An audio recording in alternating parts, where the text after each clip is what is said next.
Call this meeting to order. We will now have Minister Ann Cavan from Central United Methodist, Associate Minister, to lead us in our invocation.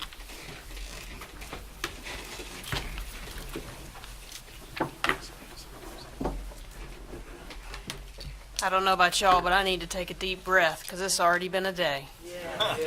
So let's just all take a deep breath and ponder our purpose and why we're really here today. Gracious God, you are good, and we come before you today with humble hearts. We seek your guidance and your wisdom as we gather for this council meeting. We thank you for the gift of this community and for the opportunity to serve it with integrity and love. Lord, we ask for your presence to fill this room, that your Spirit may inspire each of us in our decisions. Grant us discernment to seek justice, compassion to care for those in need, and the strength to lead with humility and honor. May our actions reflect your will and promote peace, unity, and prosperity within our good city. We pray for our city's leaders, our first responders, workers, educators, and all of those who labor to serve our community. Bless them with your wisdom, your protection, and your endurance, and help us all to work together for the common good, to lift up the marginalized, and to care for the most vulnerable among us. Almighty God, may we always remember that true leadership is rooted in love, service, and a heart that seeks your will above all else. Guide us in all that we do, so that your name may be glorified in our decisions and interactions. In Jesus' name we pray. Amen. Amen. Next, we will have Matt Ellis. Matt is an assistant U.S. attorney of the state of South Carolina. He serves as deputy sheriff with Robeson County, Red Springs, and the whole county sheriff's office.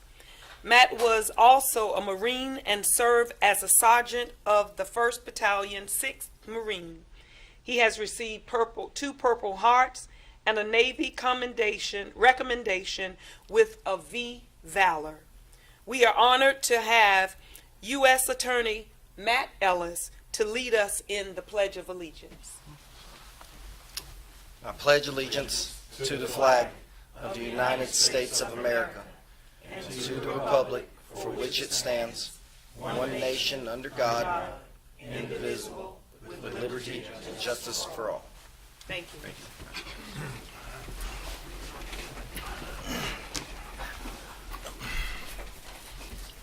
Council, we have approval of minutes for November the 12th and also November the 18th. So moved. Second. It has been moved properly second, and now we will ready for the vote. All those in favor signify by saying aye. Aye. Opposes? The ayes have it. The minutes have been accepted. Next, we will have honors and recognitions. Special recognition for Rob Hill, the USTA Tennis Professional of the Year.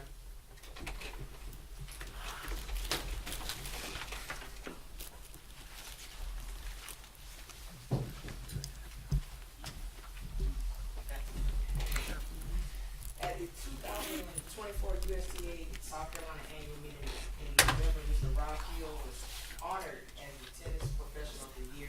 As manager of the award-winning Dr. Eddie Floyd Florence Tennis Center, Rob fosters community engagement in tournaments, events, and partnerships.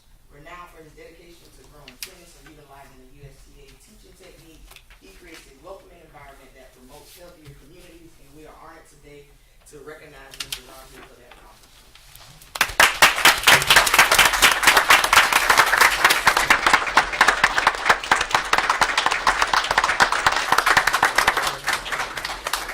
Council, would you please stand so that congratulations so much. Congratulations.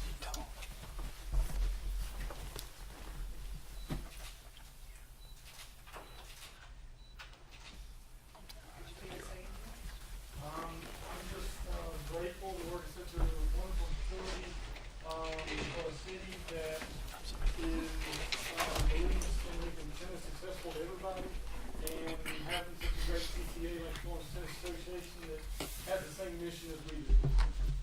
Thank you, Ron.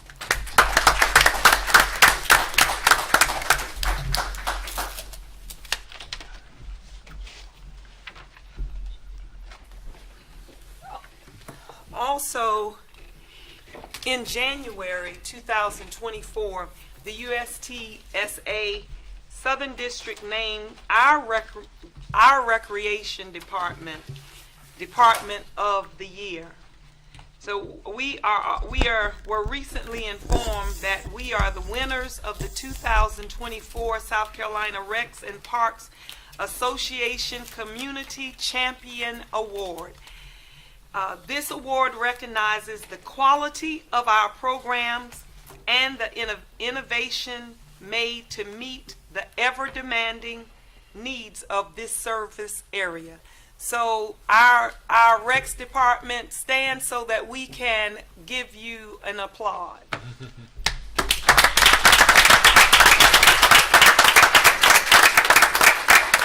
Thank you all so much for the hard work that you do, and it is truly appreciated by us and all the kids that you serve. Next, we will have appearances before court. I mean, not court.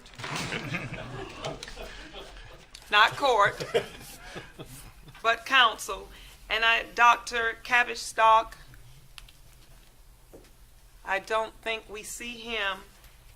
And so next, Lakeisha Jones, I don't think she is here either. But Brian and Jody Ransom, we would hear from you now.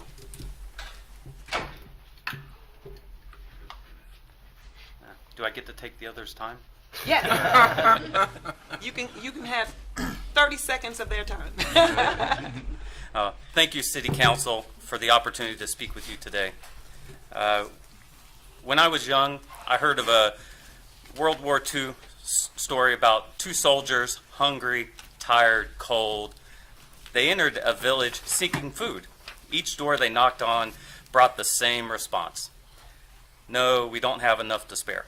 The soldiers, undeterred, started a campfire and placed 2 cobblestones in a pot of water. When villagers curiously approached, the soldiers called it stone soup and mentioned how wonderful it would taste with a little onion, a little carrot, a little bit of salt.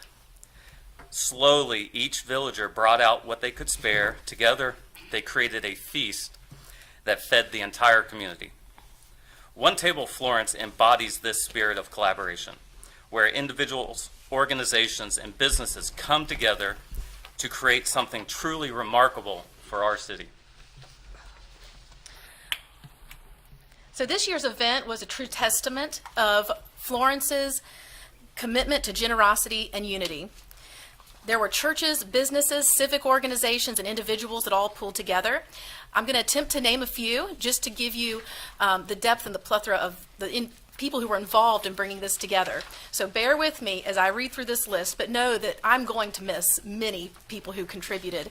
And so this is just to give you a taste of the contributions that came through. So material support came from Hyman Paper and Chemical, First Baptist, Lamb's Chapel, First Presbyterian, West Florence Fires Department, Helping Florence Flourish, Whosoever Church. Food came from Junebug's Care. In fact, Junebug's Care ran the on-site kitchen, making sure that meals were safe and ready. Individuals brought side dishes. We had 60 green bean casseroles. St. Luke's brought 40 green bean casseroles alone, 59 sweet potato casseroles, 1,400 servings of cranberry sauce that the King's Academy Key Club had raised with a can drive at their school, and then Refreshing Springs Family Worship Center decanned and prepared for the event. 1,400 servings of smoked turkey were prepared on site by Junebug's Care. 1,500 dinner rolls were donated by Lakeisha Godbolt. 1,400 servings of dessert came from a mosaic of individuals, groups, and businesses, both local and as far away as Surfside. Chartwell's, who provides the Florence One meals, donated 500 servings of cake, while the Lutheran Church of the Incarnate Word donated 250 servings of pie. Soft drinks and water came from Pepsi, and tea came from New Ebenezer Church, as well as Charity Ministry of Hope.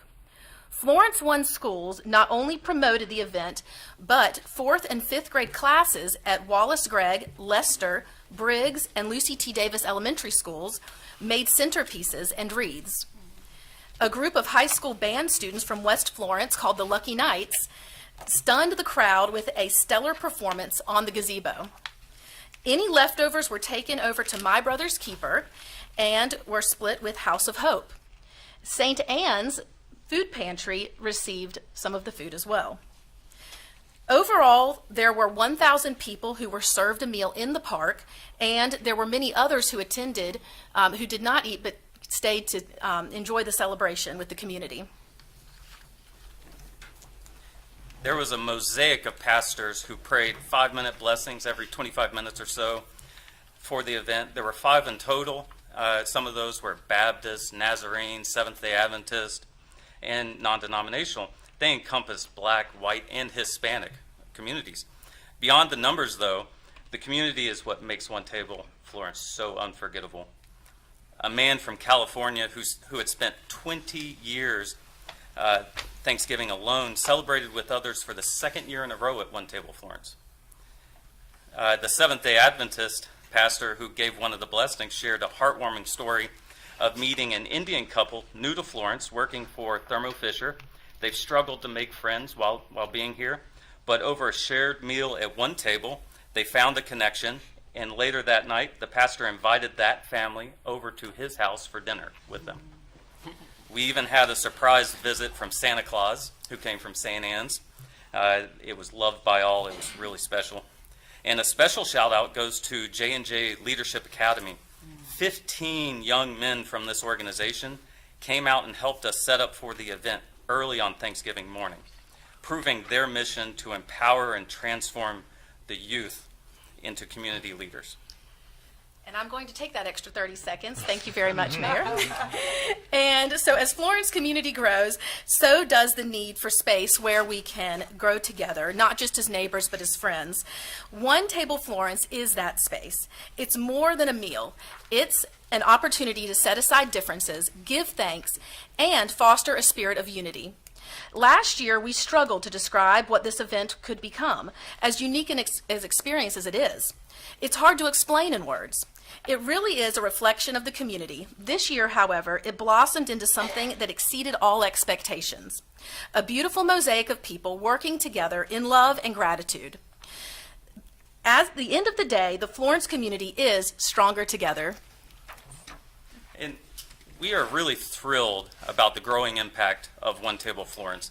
Other cities have actually started reaching out to us asking how can they replicate this event in their community. This would not have been possible without the entire early support of the City Council, Florence Parks and Recreation, and the broader community at large.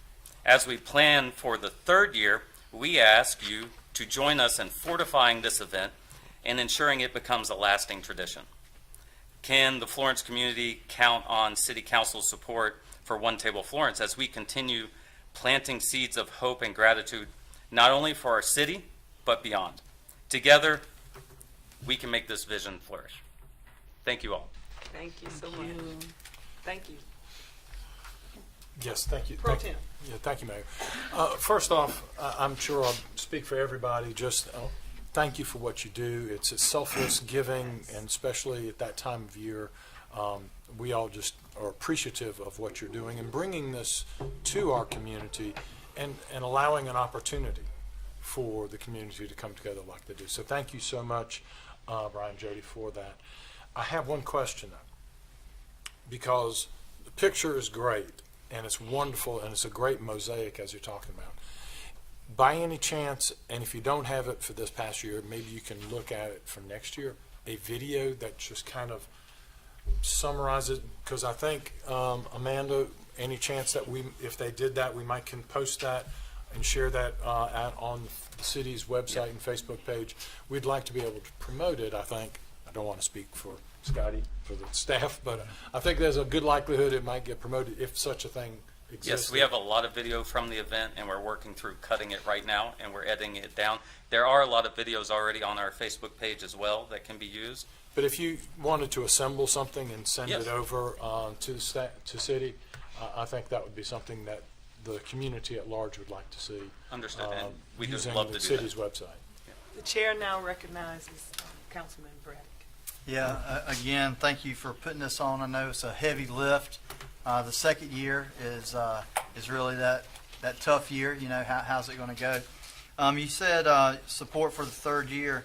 You know, Brian or Jody, is there anything in particular, anything specifically that you feel like would ensure the success of a third year?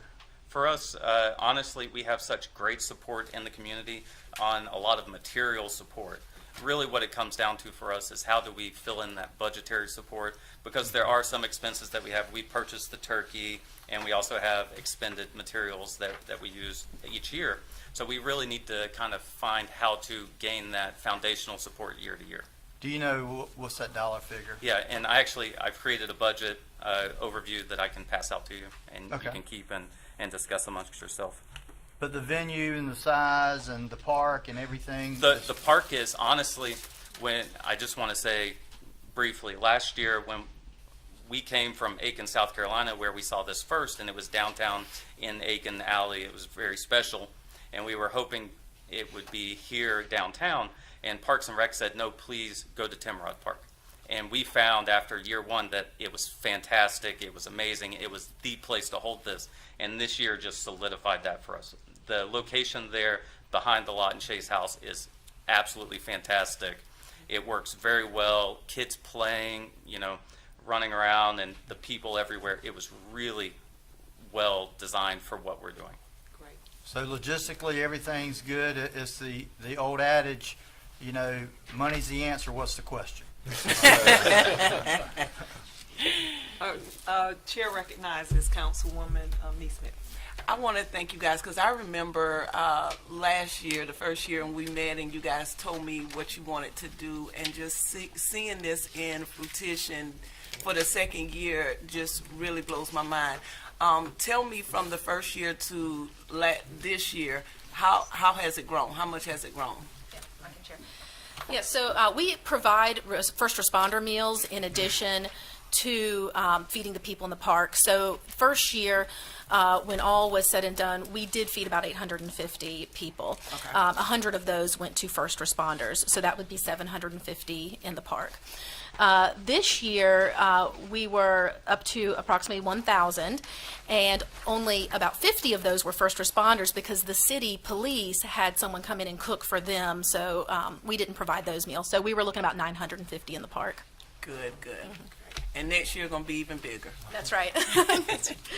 Yeah, we've had a Congratulations. really great return on this year. People have already mentioned, you know, to us directly as well as online, that how much they felt love from beginning to end of the event, and how much they wanted to bring their family next time and their friends. So it really seems to be expanding quickly.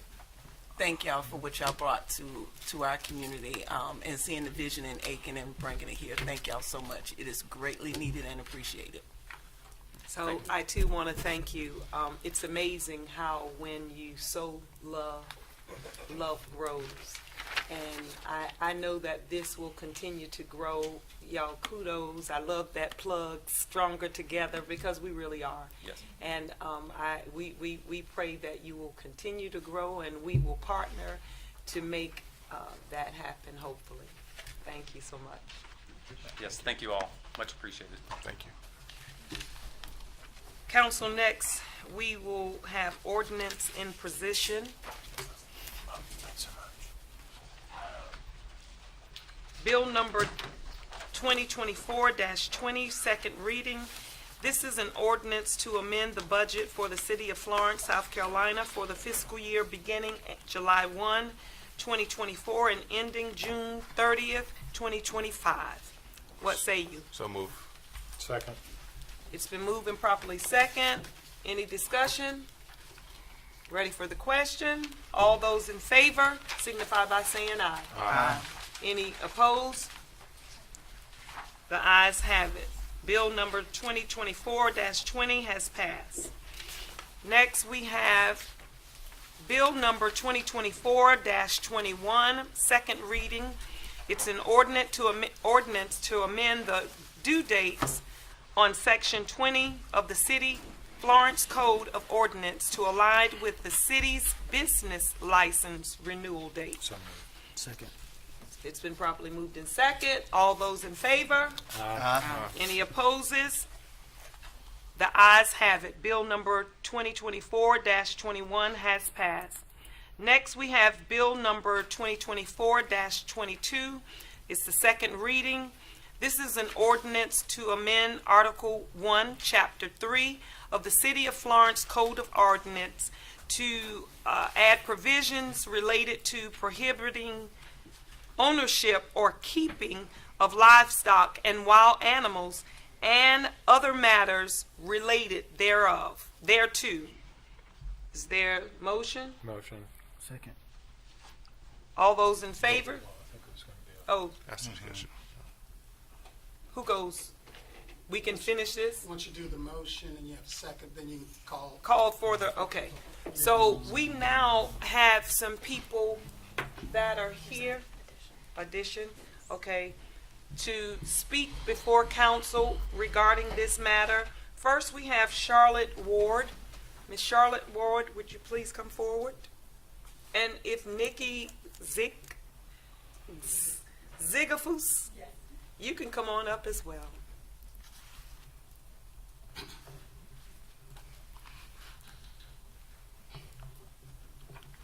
Good morning. Good morning. Oh, good afternoon. Or good afternoon, yeah, I'm sorry. Okay. All right. Hello, my name is Charlotte Joy Ward, and I've resided in Florence County my entire life. For 26 years, I've lived legally in Florence County and traveled through and within the city with monkeys, and I've proven to be a responsible monkey owner. Why am I here today? Because of an irresponsible snake owner. And now a bill has been proposed that is going to prohibit my monkeys along with a variety of other non-dangerous animals. This blanket bill categorizes my monkeys with venomous reptiles, apes, large cats, and bears. Sounds a little harsh, don't you think? The state of South Carolina already prohibits the possession of apes, large cats, and bears. The current city ordinance makes mention of this law. To the best of my knowledge, I am one of 3 monkey owners in Florence today, and there's been several monkey owners that have resided within the city limits previously without incident. If my monkeys will be prohibited, then should all dogs, no matter size or breed, be prohibited in the city after the fatal incident that occurred on July 17th? Should all terrier dog breeds be considered dangerous now because of one pit bull terrier? If that would happen, my mom's 4-pound Yorkshire Terrier would be classified as dangerous, and they would be classified the same because they are both in the terrier family. Or should the city just blanket ban all dogs? Absolutely not. The person that owned the Pit Bull Terrier was charged and prosecuted using the existing city animal ordinance. The judge implemented the current animal ordinance under Section 311, Dangerous Animal Enforcement. Instead of prohibiting all citizens, couldn't the existing ordinance be amended by adding, the judge of the municipal court shall order the owner or harbor that violates this ordinance to be prohibited from having any such animal? Wouldn't an amendment like this cover the snakes, the dogs, and other animals? I say this today because it is unfair that my 1-pound tamarin and my 10-pound capuchin monkey be categorized with such dangerous animals. Many of you with dogs would not like your dog in the same category as a wolf, right because they are both in the Canidae family, or your house cat in the same category as a tiger. And for the non-animal owners, the analogy would be your BB gun would be classified the same as an AK-47. Would this be fair? There are several responsible exotic animal owners that own homes within the city limits of Florence, and they're scared to speak here today because of the fear of their animals being targeted and taken away once this bill is passed. Did you know the same monkeys that are defined as dangerous animals are the very same monkeys that are placed with individuals that are quadriplegics? They assist with their everyday needs, such as feeding them and helping them to get a drink of water. Helping Hands is an organization that has been around since the early 1970s and placed adult capuchin monkeys with quadriplegics. Did you know the potbelly pigs are great pets for people that have allergies to animal hair? They're considered one of the most hyperallergenic pets. And did you know that a fennec fox, they only get 2 to 4 pounds, full grown? And then we have the cootamondays and the kinkajous that are in the raccoon family and the size of a house cat. A sphinx cat, also known as the hairless cat, or the Bengal cat. They're about 10 pounds and have been commonly living in households for many, many years. All of these animals will be prohibited, and we will still be able to own a 6-foot, 200-pound kangaroo once this ordinance passes. Why are we lumping all these animals with already prohibited animals and venomous snakes? The proposed ordinance has made us feel like we have committed a crime for owning some of these animals, and many of us call this town home. I've spoken to some of you to find guidance with this matter, and your statements were, "We didn't even know you were here." And that's how I would like it to remain. I come before the City Council to ask for one or more things. That the existing ordinance be amended with the examples stated previously. It is unfair and unjust that the people that have chosen to live their lives with these animals be punished because of one person. People like him should be listed in this ordinance as wild and feral, not these animals.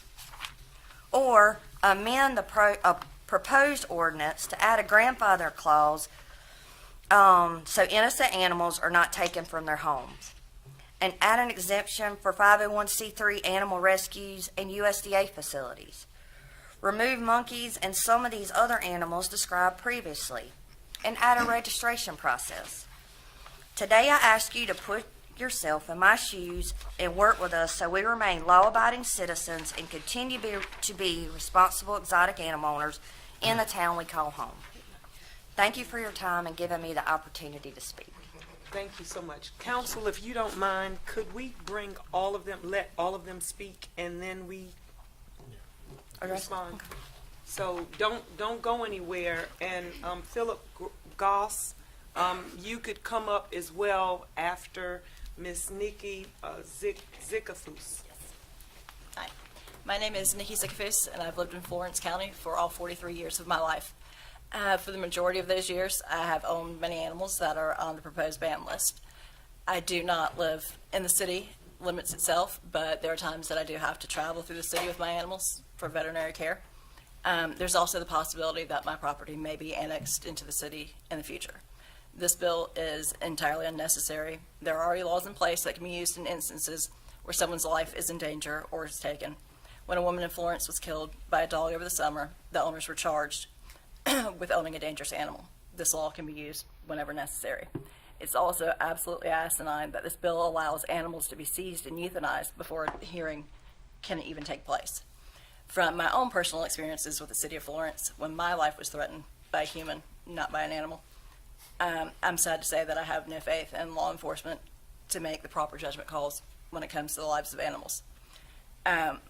Never in the history of governments have bans actually worked. Cities with gun bans still have gun crimes. Dry counties and towns still have alcoholics and drunk drivers. And no one is going to give up their animals just because people said they had to. What this bill will do, however, is label innocent people as criminals and cause animal welfare issues, since people are going to be too afraid to provide proper veterinary care or husbandry for their animals for fear of being seen or reported. If you do insist on this bill moving forward, it should include dogs. Laws must be based on facts and not fears. None of the animals on the proposed list have caused a single death in the city of Florence, but that cannot be said for dogs. And I thank you for your time. Thank you so much. Now we have Mr. Phil Goss. Good afternoon, Mayor and Council. I'm Phil Goss. I'm president of the United States Association of Reptile Keepers. Believe it or not, there are enough people who have pet reptiles that there's a national advocacy like USARC to come and speak on matters like this. And before I get started, I want to make it clear, if nothing else today, what that gentleman did with that snake is not responsible. That's not what people who keep reptiles do. What he did was something called free handling, which means he kept a venomous snake and he literally would just let the snake do whatever it wanted to do on itself. A responsible facility like places, laboratories that they call milking, remove the venom from the snake to produce anti-venom. We use tools. This free handling thing is some little, I don't even know what to call him again. It's just, it's not what responsible reptile people do. So I hope that you don't think that people with snakes are all like this and handle their snakes like this. Also, most snakes are not venomous. So this was an issue with a venomous snake. The guy was totally irresponsible, not using the tools he should have been using. And luckily, at least there was secondary containment. No snakes got loose. So it only affected that individual. There was no real public safety issue. But again, I'm here representing responsible reptile keepers, and that gentleman was not responsible. Regarding what the couple of people said before me, we hate to see collective punishment, which is when there's one bad actor or bad apple that makes everybody look bad and you pass a law. It would be like because one person drinks and drives, then you ban both driving and alcohol, or someone repeatedly breaks the speed limit, you take that person's license away, you don't punish all drivers. So again, we hate to see collective punishment. It's just bad government practice. Regarding constrictor snakes and invasive species, the South Carolina Department of Natural Resources can ban invasive species. They actually banned a species of reptile just a couple years ago. Those constrictor snakes cannot be invasive in South Carolina. They're over, the Burmese pythons in Florida are over 600 miles south of here. This climate is much too cold for those snakes. If they could have been here, they would have moved that far north by now. But again, they're over 600 miles away. They cannot be invasive species here in South Carolina. I would like to see a couple tweaks to it. It just kind of makes the city look like they didn't do their research, like removing the word poisonous. Reptiles are venomous, not poisonous. Also serpents. If you have reptiles listed, that's going to include snakes. And I've been doing this professionally, reviewing legislation for 14 years. I haven't seen the word serpents used in 14 years. It's a really outdated term that's just not used anymore. Again, to mirror what they said before me, you really should have a grandfather clause. There are a whole lot of people with animals that are going to be banned on this list outside of the reptiles, and at minimum there should be a grandfather clause so that people can register those animals and keep those animals, because especially when they're pets, obviously the woman who spoke first loves her monkeys. She's not going to surrender her monkeys. You're going to ban them, and she, as written now, she's going to be forced to rehome that animal, move out of Florence, or euthanize that animal, and you really hate to see that happen for a pet owner. Obviously, she's been responsible. Her monkeys haven't been found running around Florence, so she's not letting them get out, and she's a responsible animal owner who should not be punished. There are alternatives, like requiring escape-proof enclosures, secondary containment, which would mean, in the case of that gentleman, after he got bit, even after he got bit, that snake could not get out of the room. So again, that's secondary containment. As is, and people just keep those animals without notifying anybody. Again, that's going to be actually more harm possibly for the first responders, and we don't want to see that happen. And I'm here to answer any questions if I can, and I thank you for your time. Thank you so much. All three of you, we will open the floor for Mayor Pro Tem. Thank you. First off, thank you so much for being here. I know that there are others, as you say, Charlotte, who are nervous about coming before us.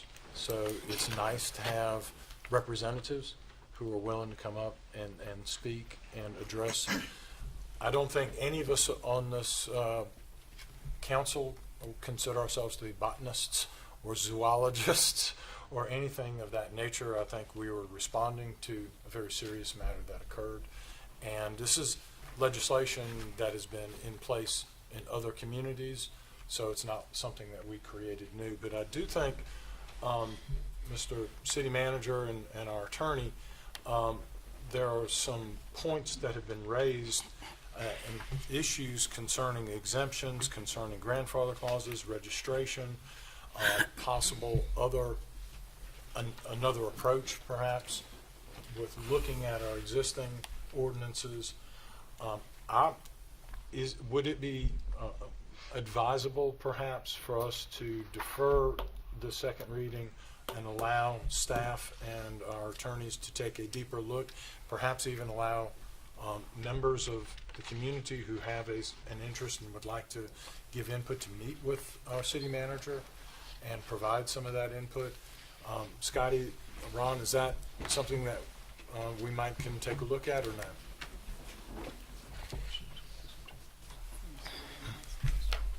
If I can, Madam Mayor, certainly it's council's discretion if you like to not pass this bill and have staff to look at that. We have worked closely with our attorneys on these issues. We do have some exemptions in there, and it talks about our UDO, our Unified Development Ordinance, and I do have Assistant City Manager Clint Moore can speak to that, but we do have some exemptions in there.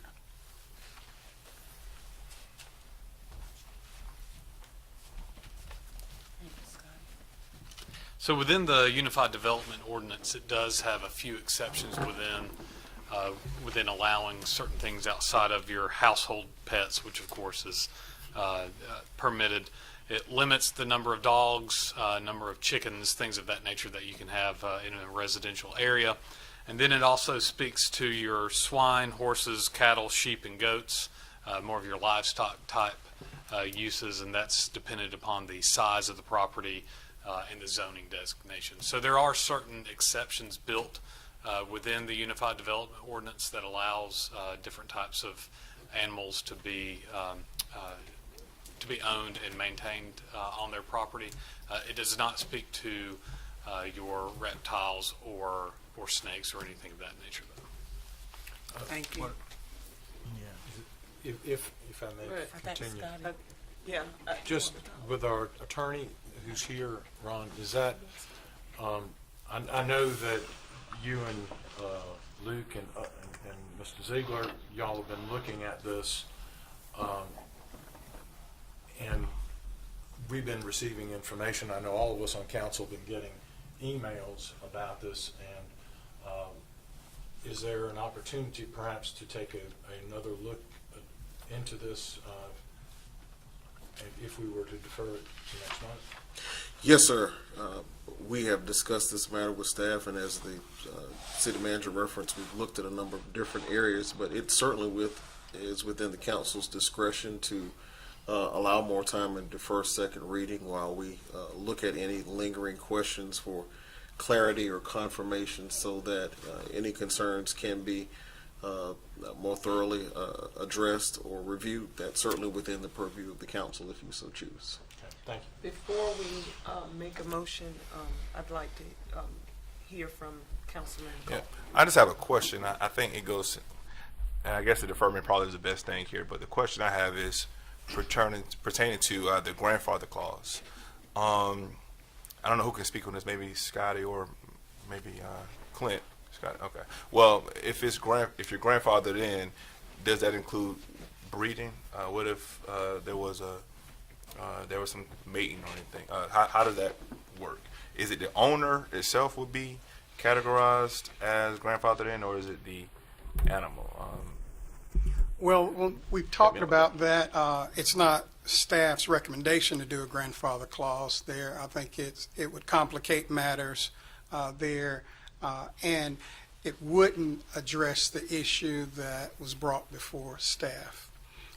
Grandfathering would allow the venomous state to remain.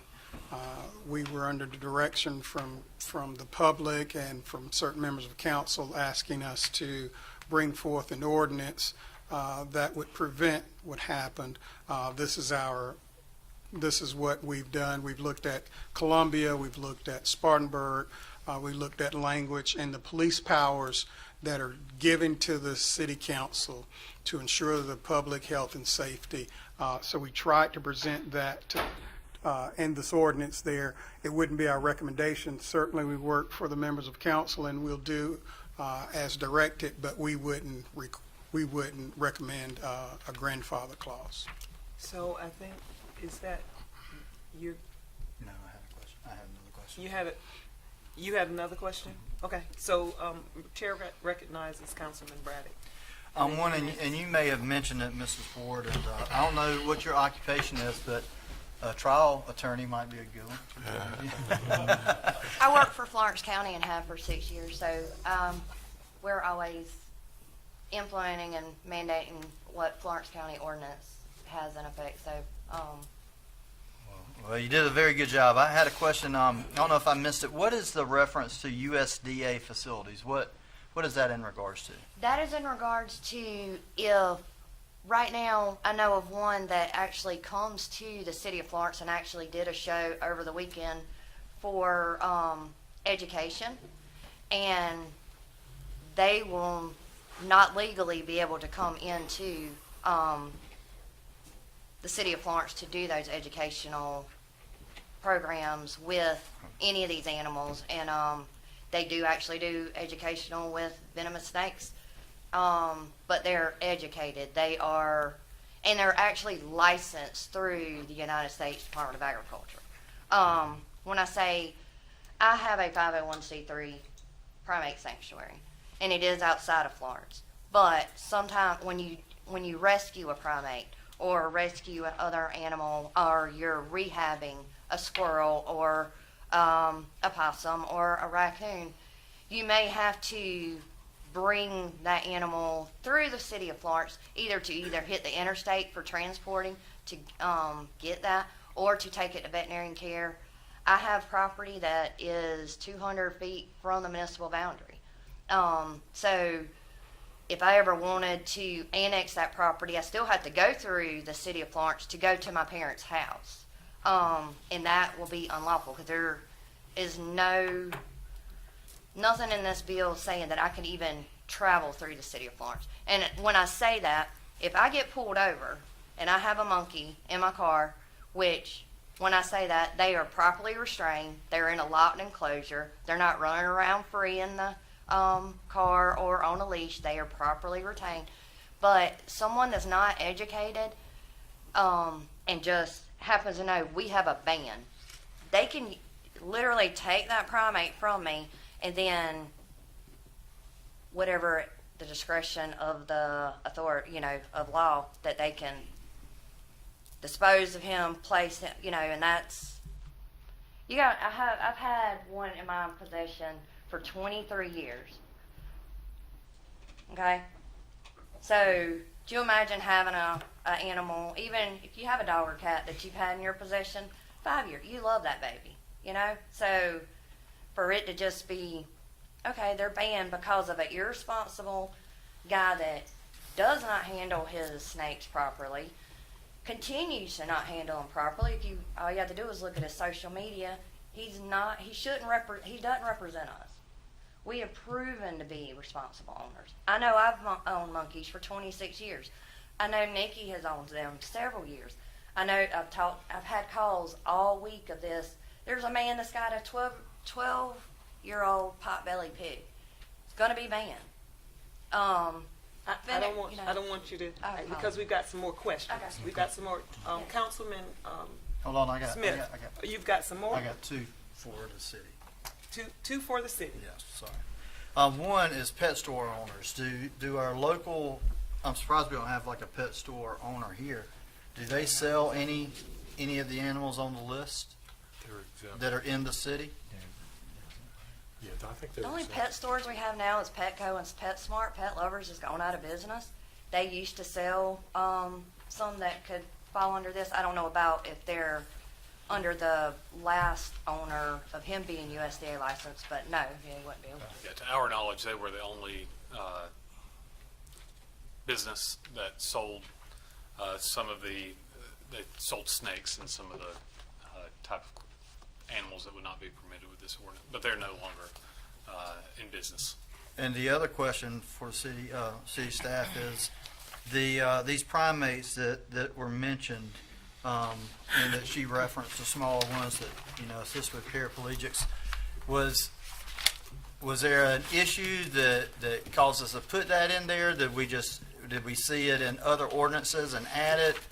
What spurred that? Was that in the previous ordinance, or was there a good justification or a reason to add those in, or just kind of? Thank you, Councilman. As discussed, we looked at excerpts from Columbia and Spartanburg, and we also looked at Mount Pleasant. We looked at other states, Washington. We also have information from court cases throughout the country, including here locally, Ward versus Town of Darlington. So there are a number of various excerpts that we pulled when we created this. We didn't start from scratch. We did look at others and looked at what was relevant throughout not only the South Carolina but entire country when there were bans on animals, and we looked at that entire list and started that. And then again, we made those exclusion as is allowed in our UDO. Okay. Because I was just wondering if there was some certain event, because I would imagine that in the last 20 years, how we view these different primate species is probably a lot different than how it was, and some of those things might have been put in there just out of ignorance or just not knowing if there was other benefits. I just wanted to see if there was any kind of situation that we had that No, sir. that caused us to add that, other than just researching other ordinances like-minded ordinances. Correct. Okay. Thank you. Now we have Chipper Smith. I think Mr. Goss spoke about first responders and safety. So, my question would be, and I don't know if, Scott, if you can answer this, in a situation where there is an exotic animal in the house that we don't know about, how does that affect our response time to get that owner or that family member to safety and or, the medical attention that they need? I don't know if you can answer that or if I think I'll can let answer that. the chiefs, police, and fire chief. I think they'll be better to answer the said question. Madam Mayor, members of council, Councilman, it would certainly affect our response and how we would have to spend an excessive amount of time there. I don't know. And with that last situation, we spent more than a number of officers that were tied up. So certainly it would affect our response time. Okay. Yeah, I agree with Chief Heidler. I'd say it would depend. With us going to medical calls, if the call came in with a certain type of event, snake bite, whatever the case may be, if there was somebody that we could visually see, maybe it not hamper us as much, but we would certainly make sure that someone was quarantined away from that individual before we made entry. So to answer your question, it would kind of depend upon what it was and the nature of the call and those type of things. Now we'll have Councilwoman Nee Smith Jackson. Okay, so what we're saying was that we looked at Columbia, Spartanburg, and all these other areas, and they've passed these ordinances. Have there been any recourse or anything, lawsuits or any backlash regarding these ordinances since they've been passed the way they are? In your packet, we did put forth on each person's desk a short memorandum about what we've done there. There's certainly a number of lawsuits. All were in favor of the municipality that passed those, and you should have about 4 pages there that was provided by our attorneys. And so being that the staff does not recommend grandfather clause, and that we actually did look at other municipalities, I'm not sure what would be the purpose of deferring. Well, I can't answer that. Chair recognizes Mayor Pro Tem. I think as I understand it, there's some clarification that certainly would be available to look at how everything is classified, and we've had mentioned certainly in emails that we received from a botanist at Appalachian State who sent us, all of us on council, an email about that, the biologist, and so there was concerns there. There's also been concerns raised here today, and instead of rushing into it without giving it another look, I think it would be available to us to do it I don't think there's anything imminent that says we have to do it today, and that we can postponing it to January to give more time. I think certainly has would, in my opinion, be a prudent thing for us to do. And so I'm going to move that we defer it, this matter for second reading until next month to allow further input and deliberation, and as well as input from individuals in the community. That's my motion. It's been motioned. Madam Mayor, if we make a motion to defer and it fails, can we make a motion to amend after that, or will you have to make a motion to amend? That's prior an to? attorney question. Yes, sir, you could. If you vote on, or if that motion is properly seconded and then it fails for lack of a majority vote, you could then make a second motion to amend the ordinance that's on the table for consideration. And if we make a motion to amend now, then the deferral would go first, and then the amendment vote. Would there be any need to make a motion to amend prior to the deferral vote? In terms of the order in which you proceed, that's up to you in terms of which you want to consider. So, It doesn't really matter. so we need a second? Second. A second to the motion. Okay, it's the so with discussion, I do want to acknowledge, thank you all for coming. We recognize that we must do something.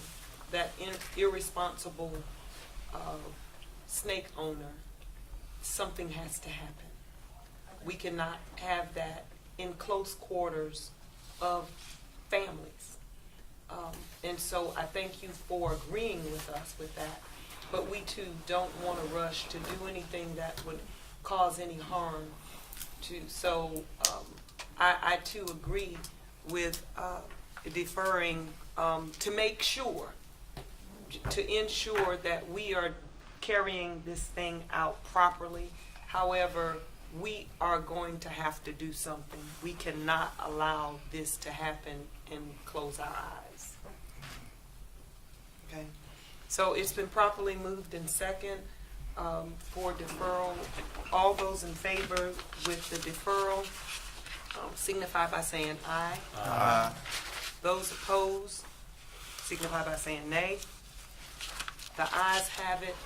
This motion has been deferred. Thank you so much. Okay, okay. Appreciate it. So I've been doing this 14 years, as I said, professionally, and I haven't seen a law passed in the last 14 years that did not have a grandfather clause. So I understand those old laws may not, they may have had lawsuits that didn't pass. I don't know how old those were. I haven't seen one pass that did not have one.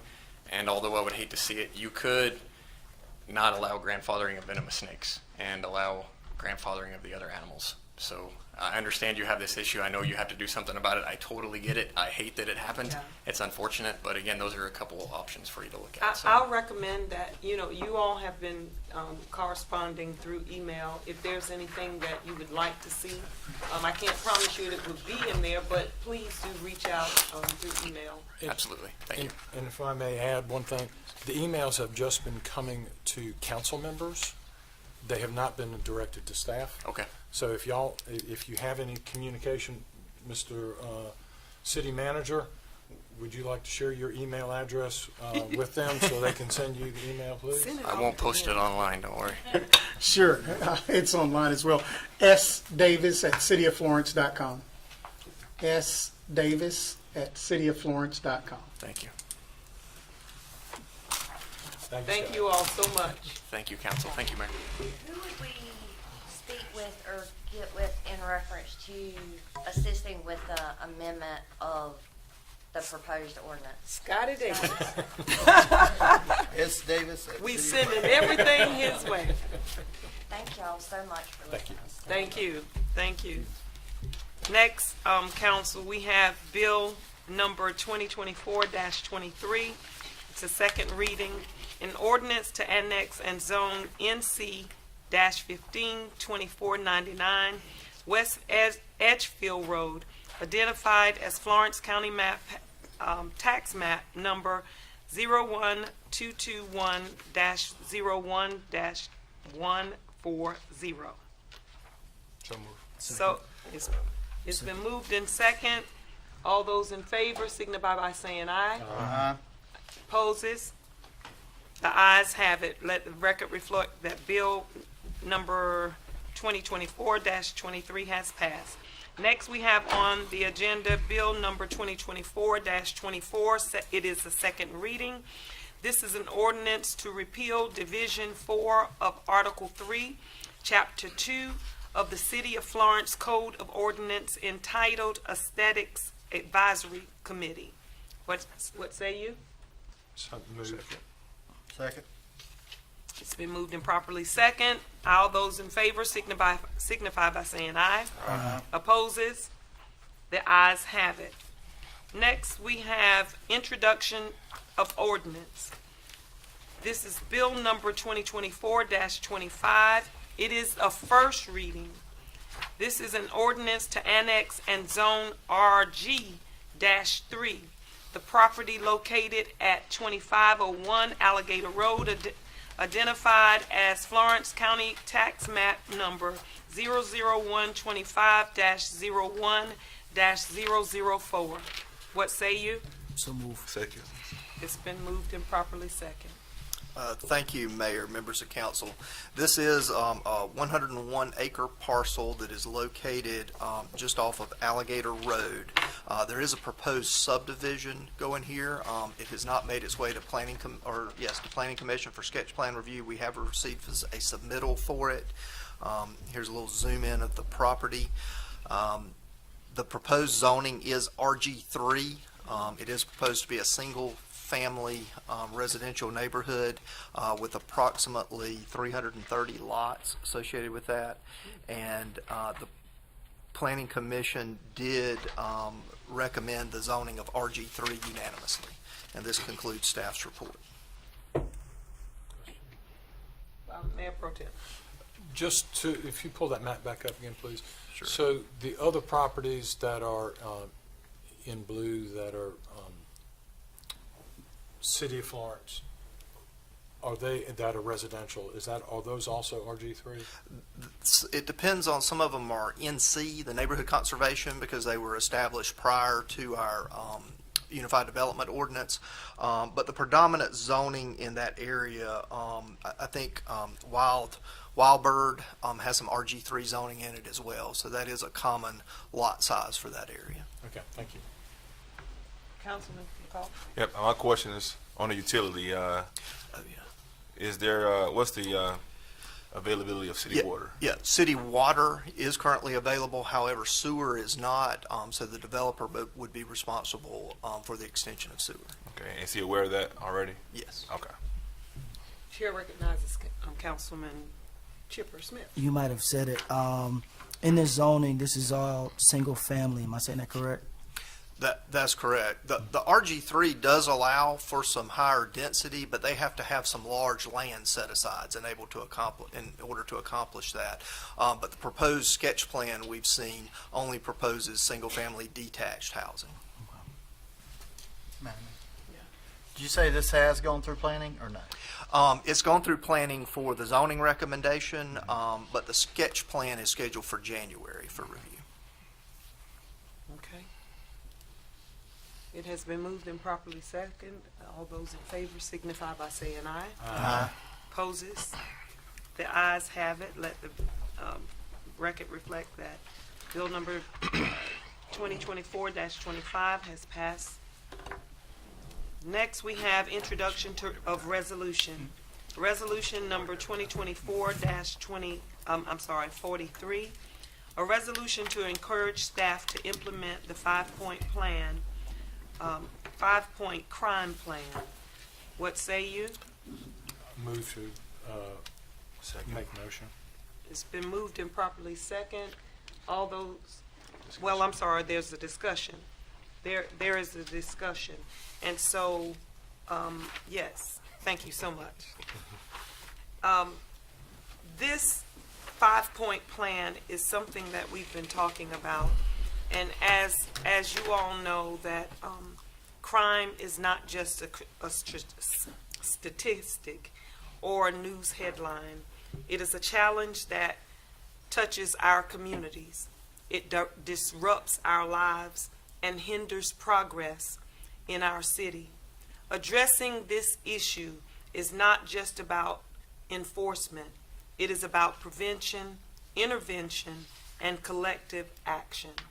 And so we move today, I pray that we do, to adopt and give our staff legs to implement this first step of reducing crime. If you say it's so, I would first like to make 2 amendments to this. We have on this 5-step, 5 points, bringing back the CAT team, and we don't want CAT team. We want CPT, which is the community policing team. It has to be amended on the resolution. And also, we recognize that the gun buyback, while it was a good idea, research has shown is not as effective. And so we want to make an additional amendment on that one that encourages our law enforcement to invest more in technology and look for better ways of policing through technology. That will give all 5 of the points that we have. Is there any questions or? Madam Mayor, may I? Sure. If it's okay, just to make sure I review this and make sure I'm correct, the resolution, and I'll just read the key part of it. It says on the resolution 2024-43, referring to the 5-point crime plan, whereas the 5-point crime plan includes bringing back the community action team, and you're saying to amend that to say the CPT, which is the community policing team. Okay, so to bring back the community policing team, police force, that's number 1. Creating incentives for members of the police force to live inside high crime neighborhoods is another initiative on the 5-point plan, including initiating a gun buyback program to take guns out of high crime neighborhoods as another element. Bringing back Camp Fever as Camp Caraway in memory of Sergeant Terrence Caraway. Yeah, we're going to get to that one. Oh, okay. And cracking down with strict enforcement on business where criminal activity is occurring with a very high incidence.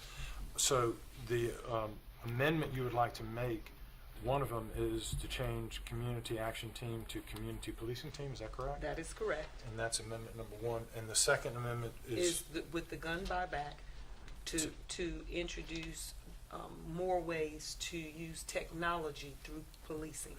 so it would say initiating a gun buyback program to take guns out of high crime neighborhoods and introduce technology and to advocate for the enhancement of technology. Well, can we bring Chief Heidler yes, up? that's what I'm looking for help.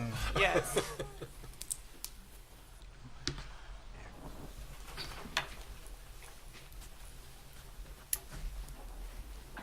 Yes. Yes. So, Chief Heidler, could you tell us how, if we, what more technology could do, and what are some of the ways that you are policing through technology now?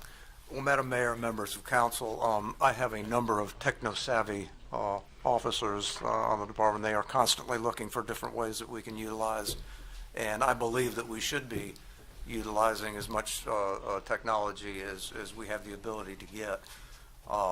Certainly in place right now are flock camera systems. I can tell you that, and I presented this to staff last week, that just since the implementation of the flock camera system, we've arrested 42, and these statistics were from the end of October. We've arrested 42 wanted suspects. 26 stolen vehicles have been recovered. 24 stolen license plates, and over 70 investigations were cleared because of information that we received from Flock, and that was just from October. And I was just getting some information today about what we've done the last month and a half. So it's going to be more than that, obviously, it's from March. So. What about safety of the cops, of our police force? That technology, does it bring safety for them? Oh, absolutely. I think when you look at especially the deployment of drones, we utilize those regularly for overwatch for our tactical team. They are able to gather specific evidence, and in fact, we recently had an active shooter situation where officers were shot at and fired upon, and we were able to, our tactical team was able to breach the door of the location, and one of my drone pilots was able to fly the drone into there and gain critical information in regards to the whereabouts of that active shooter. So yeah, we are proponents of technology, for sure. So just to be clear, if we were to amend the resolution to add the words following where it says initiating a gun buyback program to take guns out of high crime neighborhoods, if we use the words and utilize advanced technology to assist in crime prevention, would that address that issue? Would that be useful? Just one more time, sir, on Sure. that. Just the Second Amendment that was being proposed would be to say, and utilize advanced technology to assist in crime prevention. Absolutely. Okay. So I think that's what. Well, that's including the buyback program? Yes.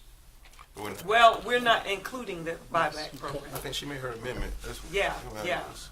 So we are replacing the substituting. Okay. That's what I was not clear on. Okay. So it would be substituting where it says initiating a gun buyback program to take guns out of high crime neighborhoods, substituting that with utilizing advanced technology to assist in crime prevention. Yes, sir. Okay.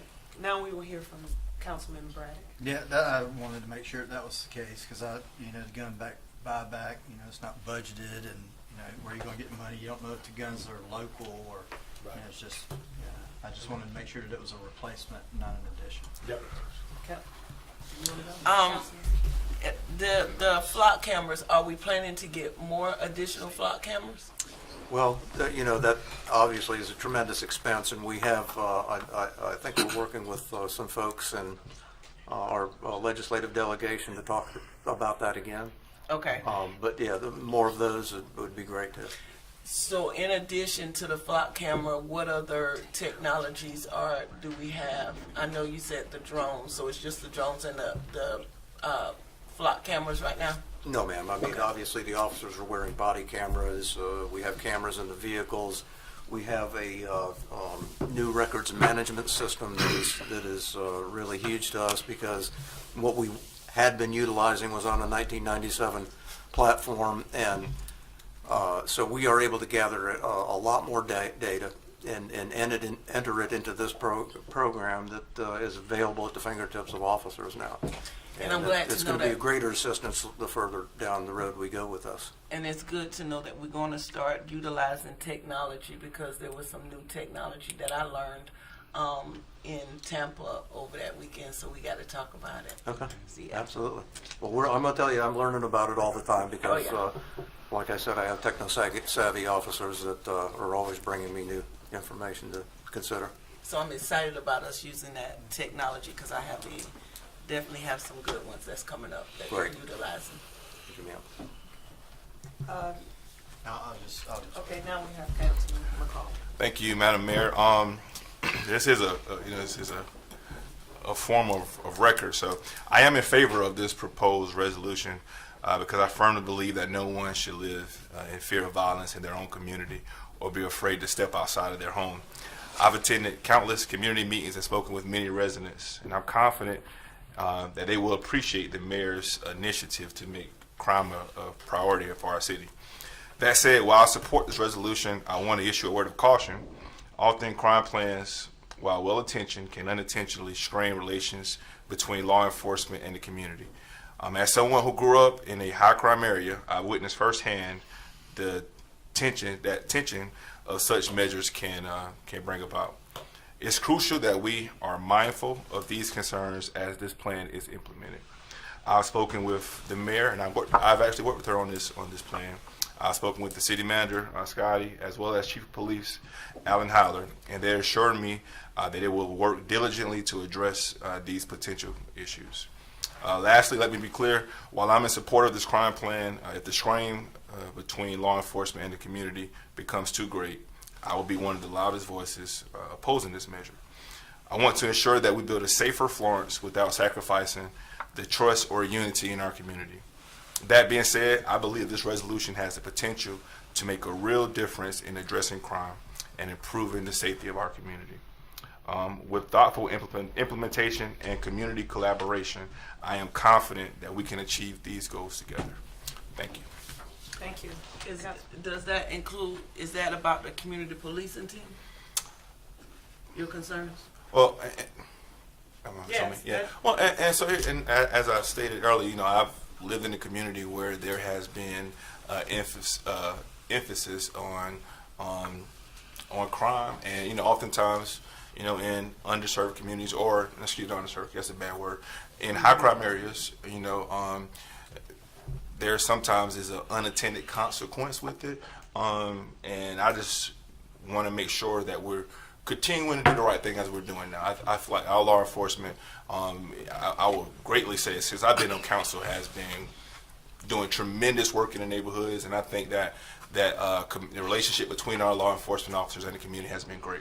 I just want us to make sure that we're conscious about when we're implementing this crime plan, that we do not risk that relationship that we do have, and let's make sure that we continue to do things the right way as we're doing now. And again, I appreciate you for your hard work, and definitely, Mayor, for making this a priority for the city. Will you be working on this to ensure that your concerns are being addressed? Oh yeah, I spoke with Chief Howler this morning, and we've worked on this. Again, I would like to have that dialogue, continue to have dialogue with the community, and those law enforcement officers who are constantly at those community meetings, they are having a dialogue with the community now. So I guess it's an even play both ways, and I think as long as that we continue to have that dialogue together, this would probably not be an issue at all. But I just want to make sure that we're just caution of. I thank you for that. Yeah. I do want the city to know that this is a working document. We are not sketching anything in stone.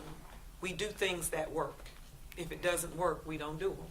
And so we will continue to scratch, claw, and do whatever to make our city safe.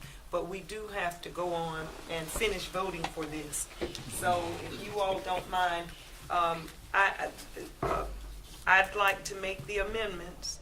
And the amendments being, number one, the community policing team being added where the CAT team is added there, and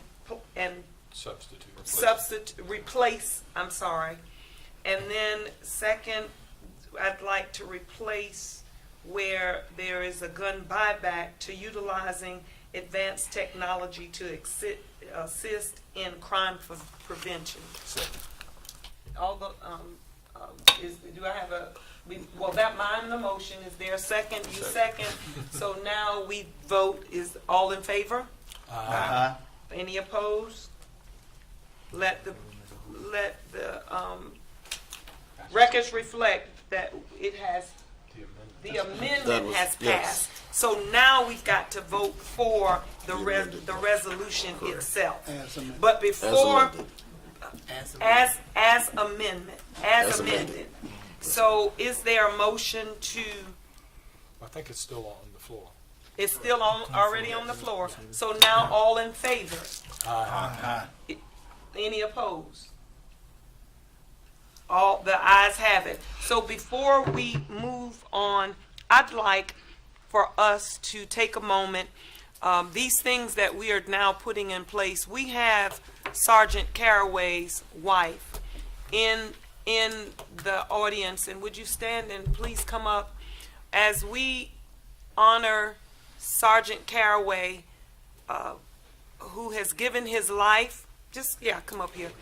Given his life, I knew him personally, and of course I know Allison personally.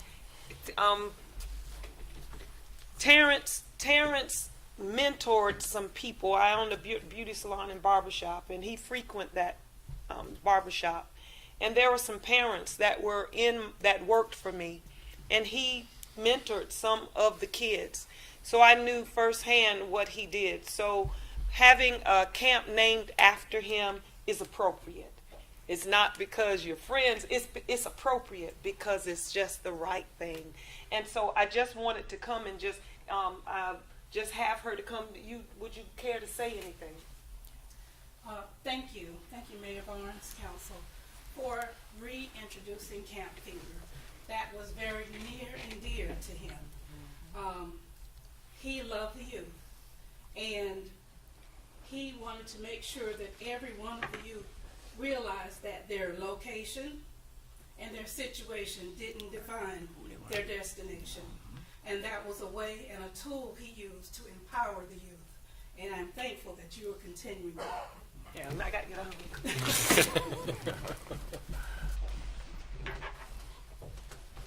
Thank you so much.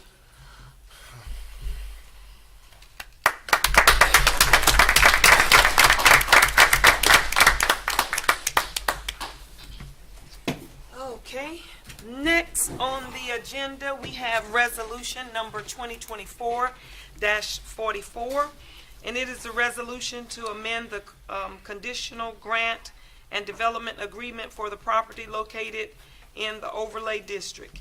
This item may be taken up in executive session. Okay, so we're going to deal with that in executive session. Now we will have reports to council.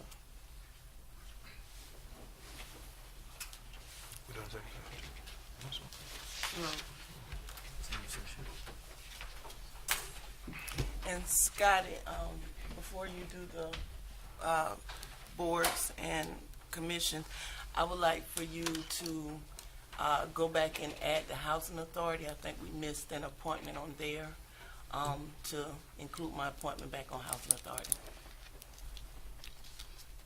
Now, I think last week we passed a motion that we will not add any more because they requested that we didn't, and that's why there was no more appointments to be made. Right. There's currently 5 members, and one of them has expired. One seat's not available to even appoint for. We can't touch it. Right. I think. What do you mean 1 seat? There's a seat that we've taken off. It has not come available for us, so we cannot touch it. That wouldn't be the first one we vacate because you initiated vacating that one back last year, was it? I would suggest we speak in executive session. Because that's not on. It's not really on the agenda.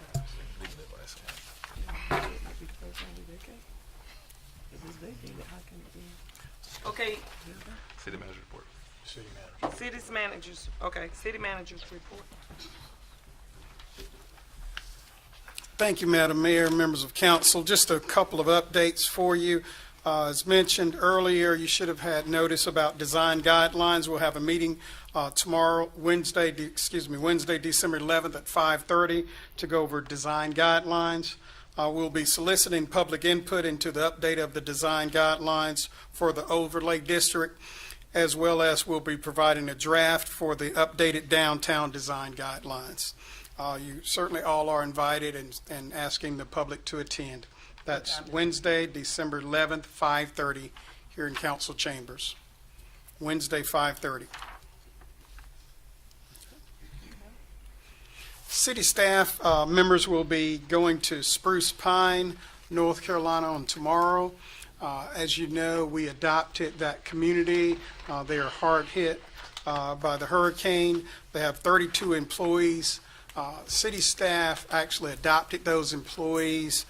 We've collected a substantial amount of dollars and gifts that we'll be taking up to those 32 employees and 1 police dog.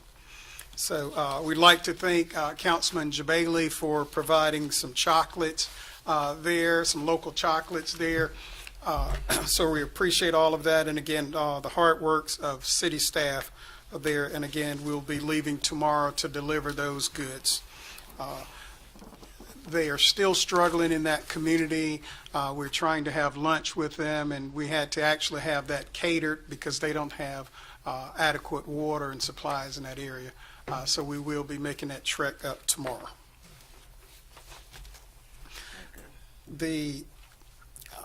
In our fire department, we've placed a lot of emphasis, as you know, and we thank you for the funds set aside for our fire department.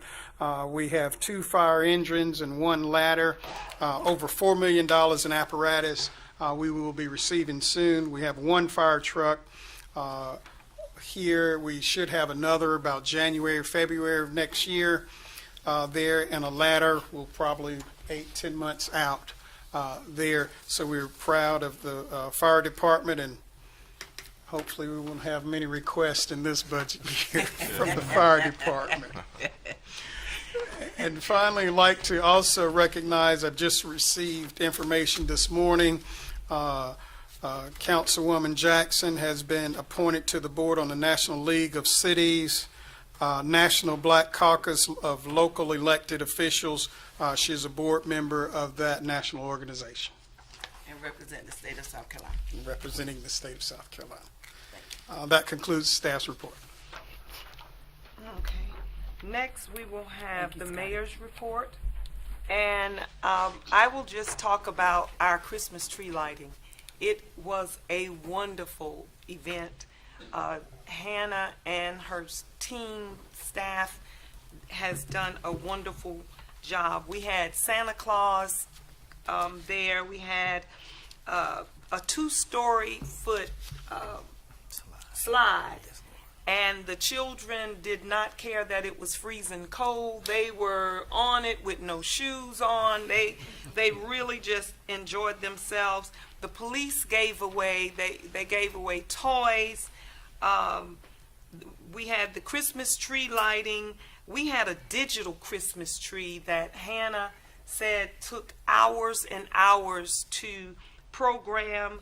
I think she said 400 hours to program, but it was done. And when you ride through the city of Florence, know that some hard work went into it, but it was a labor of love, and we pray that they would feel that love. So hats off to all of the staff that worked on that. Kudos to all of you. That does it for my mayor's report. Next, we have committee reports. We have the business committee report. Thank you, Madam Mayor. The business committee met on November 21st, and we received, in attendance was our mayor as well as Councilman Braddock, and Mr. Davis, Mr. Moore, and Mr. Hemingway were also there, as was our Post and Courier representative. Seth, thank you for coming and keeping us informed on everything. Thank you. And we got a really good update from Michael Hemingway on what's going to be happening at the water treatment plant.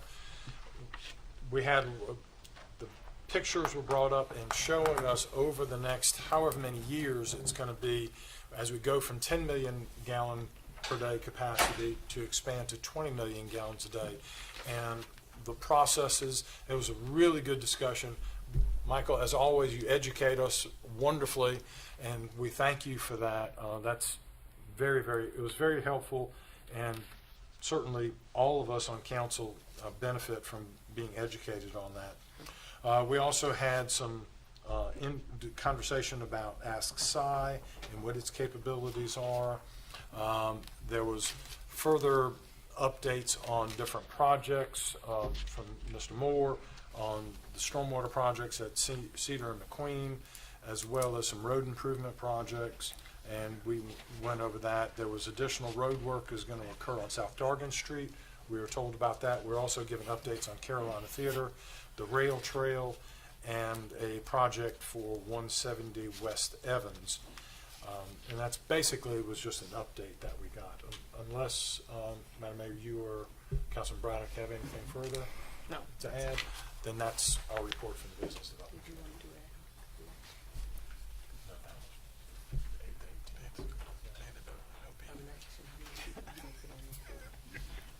Oh, and so, We can do it afterwards. Do we do the appointment to the committees now, or do we do that? After the reports. Because we now have to appoint our committee members. That is as correct. chair. Do I go ahead and do that now? What I would do is, since we've started on the reports, we finish those reports, but I think you would have to, since we have a new mayor and members of council, you would have to elect the chair. I think we did that last meeting, so those members should be added to these committees. You also have, Madam Mayor, several appointments that, as mayor, you would need to make, such as, again, the Flats Committee. You also have the City County Conference Committee. Those are done by mayor, and you would need to make those appointments. And The we question should I have, have is, do we do that now? Should I do that now, or? we I should think we would finish the reports, and then we could go into that. Okay. Okay. So as the business, I guess I'm talking, so I'll let you go on and we'll let the Finance Audit Committee go next. Okay. Well, yeah, thank you, Madam Mayor. We met last Wednesday on December 4th. While we did have a packed agenda, we were only able to address just one of them, and that was discussed in executive session. So unfortunately, I cannot share too many details, but as the saying goes, when you have too many lawyers in the room, the meeting typically tends to go quite long. So, but we'll tend to get that executive session matter resolved in our next meeting, hopefully. Okay. And that will conclude our report. Well, I come as the chairperson of the Community Redevelopment, the Development Committee, and we did not meet, and we're not meeting this month for the holidays, so we will see you in January. That completes my report. Madam Mayor, one more thing too. I want to take this time to ask you all to reconsider in taking away the marketing and public relations. That was the one committee that, of course, you guys created back in 2020. In addition to that, it's the one committee that basically bridges the gap of communication, trust, and transparency between the city and the community. And I just don't want to send a negative message out there to the community that we don't value that, and that we would definitely want to continue our Marketing and Public Relations Committee. Well, what has happened, it's not on the agenda, but because we were functioning a lot without the marketing committee, the marketing committee was being done by the staff, and we were doing it for our own committees. We made the decision on that because the staff is overwhelmed, and we've got to find ways to free them up. However, we would have to readdress that. It's not on the agenda. And so I think I think everybody heard that, but we will move forward. I would like to, Scotty, the staff is overwhelmed. I did not recognize anyone on the floor. I didn't recognize anybody and it's not on the agenda. So we can't just put things on the agenda because we want to talk about them. It has to be on the agenda. Right, and I just want to really urge. It's not an council. Urging. It has to be on the agenda. And I know there's no way for it to get on the agenda, but I definitely wanted to urge council to rethink public, because I know it wasn't overstaffing. I know we did a lot of things. So we're not going to take any campaign awareness. Yeah, the staff has been working on side before I got here. So they've been working on that for a long time. But my baby, I don't know if we the app that they've worked on, the name was done on you, but we're going to move forward because it's not on the agenda. We don't want to address that while it's not on the agenda, and so we need to move forward to the appointments of executives, I think we know is we've this got to appoint. the committees. Is this The the time appoint to the appoint the committees. committee members? It would be so. Okay. Do you want to do it one at a time in the same order? Yeah, we will do, business, finance, and community. Okay, as the chair of the Business Development Committee, I'd like to appoint Mayor Lithonia Peaches Barnes as well as Councilman Braddock to be back and serve back on that committee again. That's my Well, motion. first, we've got to appoint the chair. That was last week. We did that all, okay, so then we good. Okay, I'm back. Okay. Yeah, as chair of the committee, we were tasked with coming back this month with our appointments, and so my motion is to appoint our mayor, Lithonia Peaches Barnes, as well as our Councilman Braddock to serve on that committee once more. Second. All those in favor signify by saying aye. Aye. Any opposes? The ayes have it. Now we will hear from our finance committee. All right, thank you, Madam Mayor. I reappoint Councilman Braddock and Councilman Smith as a reappointment to the Finance Committee Board. Finance Committee, sorry. That's my motion. Is there a second? Second. All those in favor signify by saying aye. Aye. Any opposed? The ayes have it. Thank you. Next, we have the community redevelopment, and I would like to appoint Councilman Shaquez McCall and Councilman Chipper Smith to my committee. Is there a second? Second. All those in favor signify by saying aye. Aye. Any opposes? The ayes have it. All of the committees have been appointed. We now need a motion to enter into executive session. So moved. Seconded. All right, all those in favor, let's move to executive session. I need to do that. Madam Mayor, we need to